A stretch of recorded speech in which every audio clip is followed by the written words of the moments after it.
नमस्कार, मैं हूं अतुल सिंघल। हमारे साथ आज हैं रामनिवास गोयल, जो दिल्ली विधानसभा के स्पीकर हैं। बहुत सारे मुद्दे लगातार चलते रहते हैं, चुनाव सुधार की बात होती है और लगातार ये बात उठ रही है कि जो दल बदल विरोधी कानून है उसमें भी सुधार होना चाहिए, चुनाव सुधार होने चाहिए, जिससे कि लोकतंत्र ज़्यादा मजबूत हो सके। क्या राय है रामनिवास गोयल जी का और क्या उनका सोचना है, इस मुद्दे पर उनसे बातचीत करेंगे। गोयल साहब, आपका बहुत बहुत स्वागत है। धन्यवाद अतुल जी। आप स्पीकर हैं, दूसरी बार स्पीकर बने हैं दिल्ली विधानसभा के। निकट से आप देख रहे हैं लोकतंत्र को और लोकतंत्र की जो व्यवस्थाएं हैं, कैसे कार्य चलता है। चुनाव सुधार की लंबे समय से बात हो रही है, बीच बीच में बहुत सारे बदलाव भी हुए हैं, अमेंडमेंट भी हुए हैं। आपका क्या मानना है? अतुल जी, ये बहुत गंभीर विषय है। कानून अपना काम करता है, उस कानून से बचाव के रास्ते कानूनों को धत्ता पिलाने वाले हमेशा ढूंढते हैं। राजनीतिक विषय को एक बार कर दें, कोई भी विषय उठा लीजिए जी, स्मगलिंग का विषय उठा लीजिए, टैक्स चोरी का विषय उठा लीजिए, इनकम टैक्स चोरी का विषय उठा लीजिए, आयात निर्यात का विषय उठा लीजिए, मर्डर के केसेस का उठा लीजिए, बलात्कार के विषय उठा लीजिए। उन सब चीज़ों के बचाव कानूनों में संशोधन होते रहेंगे। ये एक सतत प्रक्रिया है जी। उन कानूनों को धत्ता पिलाने वाले जितना रास्ता ढूंढेंगे, फिर संशोधन होंगे। आज के परिप्रेक्ष्य में जो दल बदल कानून भारत का था, उस वक्त जैसे जैसे उसकी जरूरत महसूस हुई, जो भजनलाल का नाम दल बदल से जुड़ गया, आज दल बदल की बात आती है तो भजनलाल का नाम लिया जाता है। मजबूर किया, पहले 1/3 हुआ, 1/3 पे देखा कि 1/3 तो आसानी से दल बदल हो जाता है, फिर 2/3 लाए गए। अब 2/3 का जो संशोधन है वो उसने किसी ढंग से दल बदल को रोका जी। अब 2/3 बहुमत के साथ किसी पार्टी से अलग होना आसान बात नहीं, संभव नहीं है जी। संभव नहीं, क्या होना चाहिए? सवाल ये है गोयल साहब, सवाल ये समाधान है, क्या है इन सब बातों वो का? मैं आ रहा हूँ, मैं बताता हूँ। मैं किसी एक पर्टिकुलर पार्टी से 5 साल के लिए चुना गया। जी। मैं अगर उस पार्टी से इस्तीफा देता हूं, मुझे पब्लिक ने चुना है, पार्टी एक सिंबल पे चुना है, पब्लिक ने मुझे उस पार्टी के सिंबल पर चुने जाने के लिए उस पार्टी में विश्वास व्यक्त किया। मैं उनके विश्वास को तोड़ता हूं, यह नैतिक मर्यादाओं का बलात्कार है। ठीक है। ठीक है, अब मैं इस्तीफा देता हूं, कारण कोई भी, मैं कारण में नहीं जाता, कारण हमको भी मालूम है सब। मैं ये मान सकता हूँ किसी का व्यक्तिगत कारण हो सकता है, स्वास्थ्य बहुत खराब है, वो नहीं जा सकता, वो एक बात हो सकती है कि हार्ट अटैक है या पैरालाइज हो गया, कुछ और हो गया, नहीं जा सकता। लेकिन सामूहिक रूप से 10-20 लोग मिलकर इस्तीफा दें, नंबर कम हो जाए, रास्ता तो इसका निकलेगा। और जो बेस्ट रास्ता है वो ये कि जो इस्तीफा दे उसको कम से कम अगली बार एक चुनाव उसको लड़ने ना दिया जाए, बंद हो जाएंगे इस्तीफे। लेकिन अगर उसको आप 5 साल तक वो चुना गया है, लेकिन आप उसको बोर्ड में और निगम में बिठा देंगे, फिर किसमें कानून बनेगा नहीं? आज आपने इस्तीफा दे दिया और आपको किसी बोर्ड का चेयरमैन बना दिया जाएगा। उसमें कानून बनेगा। बोर्ड का चेयरमैन बनाने के लिए एक आध आएंगे, सरकारें फिर उतना नहीं होती, हिलती, उतना नहीं हिलती। हाँ, उनको राज्यसभा में ले जाके मंत्री बना दिया जाए, कुछ नेताओं को, रास्ते तो बहुत सारे हो सकते हैं, उन पर पाबंदी लगे ना जी। सबसे पहली तो बात यह कि वो किसी भी इस ढंग के पदों पर मनोनीत नहीं होगा। ये तो कानून की बारीकियों को विशेषज्ञ बैठेंगे। सबसे पहला तो उसका ये है कि उसको 5 साल तक, आने वाले नेक्स्ट 5 ईयर तक, 6 ईयर तक उसको चुनाव नहीं लड़ने दिया जाए। चुनाव नहीं लड़ेगा। फिर उसके बाद दूसरी चीजें आएंगी, संविधान के विशेषज्ञ बैठे, उनमें रखेंगे वो सारी चीजें। लेकिन इसमें बहुत सारी चीजें हैं ना गोयल साहब। कई बार क्या होता है कि जैसे जो सबसे बड़ा दल है उसको आपने सरकार नहीं बनाने दी, छोटे दल मिलके गठबंधन करते हैं, आपस में लड़े एक दूसरे के खिलाफ, लेकिन जब सत्ता पाना तो इकट्ठे हो गए। वो मैं किसी भी राज्य की बात नहीं कर रहा हूँ, सब पार्टियां ऐसे करती हैं। वो एक अलग विषय है जी। वो एक अलग, मान लीजिए आपस में अलग वो अलग चुनाव दल लड़ रहे बदल हैं। नहीं हुआ। हाँ जी, वो दल नहीं, बदल लेकिन नहीं। अगर जो मैंडेट की अगर हम बात करें, जन भावना की बात करें, हाँ, चाहे हम किसी भी राज्य की बात करें, मैं किसी का एग्जाम्पल देना यहाँ पे उचित नहीं समझता हूँ, उसके बाद सबसे बड़ा जो दल है जिसको सबसे ज्यादा वोट मिले हैं, क्या उसका अधिकार नहीं होना चाहिए चुनाव में कि सरकार वो बनाए? ये विषय फिर अतुल जी बहुत गंभीर लंबा हो जाएगा। लंबा हो जाएगा।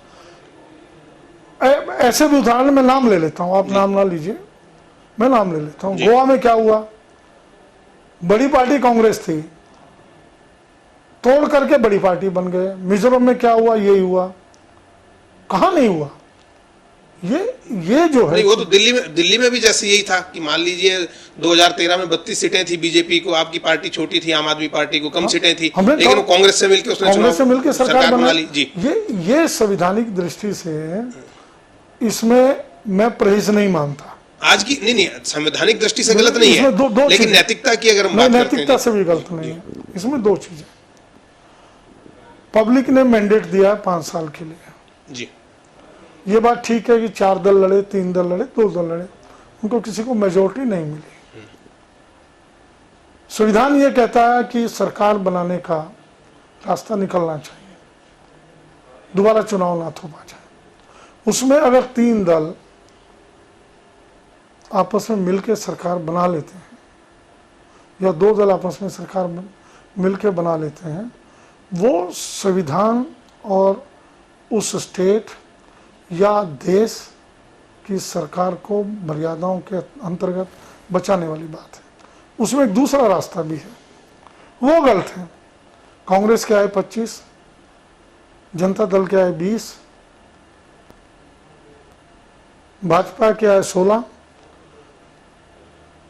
अब 25 वाला जो है वो इनवाइट किया जाना चाहिए, उसको इनवाइट ना कर दिया जाए। 25 में से 10 जोड़ के आप 26 हो जाइए।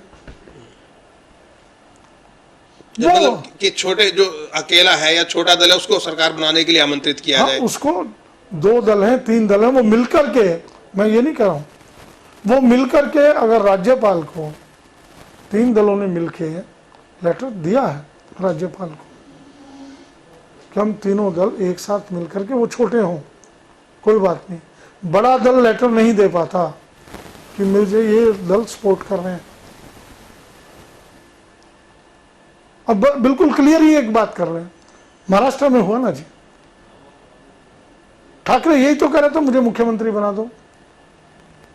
राजस्थान में यही तो कह रहा है मुझे मुख्यमंत्री। लेकिन क्या है ना जी, जैसे जो बड़ा दल है और जो प्री पोल गठबंधन है, हाँ, जो गठबंधन चुनाव से पहले है उसको मान्यता मिलनी चाहिए, ना कि अवसरवादी गठबंधन। किसी भी गठबंधन को चुनाव से पहले कोई संवैधानिक मर्यादा नहीं है, या तो संविधान, मैं नैतिकता की बात इस वक्त है जी, संविधान की, मैं संविधान की बात कर रहा हूँ। संविधान में या ये चीजें डले, आप चुनाव से पहले अगर गठबंधन करते हैं तो वही गठबंधन आगे तक चलेगा। वहां संविधान में कुछ नहीं है। संविधान में अगर ये होता, जी, संविधान में ये होता इस्तीफा देने वाला तो कर ही नहीं तो हम पाते। वही बता रहे हैं, जैसे आपने कहा कि जो नैतिकता है, बलात्कार एक तरीके से लोकतंत्र का ऐसे करना, हाँ, लोकतंत्र तो वो भी इसी श्रेणी में, मेरा ये कहना है कि इसी श्रेणी में है। नहीं, मुझे ऐसा लगता मैं है। वहां थोड़ा सा इसमें लीनियंट हूँ। जी, चुनाव से पहले हमने किसी दल के साथ मिलकर के चुनाव लड़ा, किस दल के साथ मिलकर के लड़ा, समझौते के तहत मिलकर लड़ा। नैतिकता ये कहती है उनकी सरकार बननी चाहिए जी। नैतिकता ये कहती है उन्हीं को सरकार बनानी चाहिए, ठीक है। और वो 2 महीने 3 महीने तक प्रयास भी हुआ, लेकिन वहां झगड़ा उस नैतिकता का नहीं था, वहां झगड़ा था मुख्यमंत्री का। बीजेपी मुख्यमंत्री नहीं देना चाहती थी, राज ठाकरे मुख्यमंत्री बनना चाहते थे। वहां ये गड़बड़ हुआ मामला।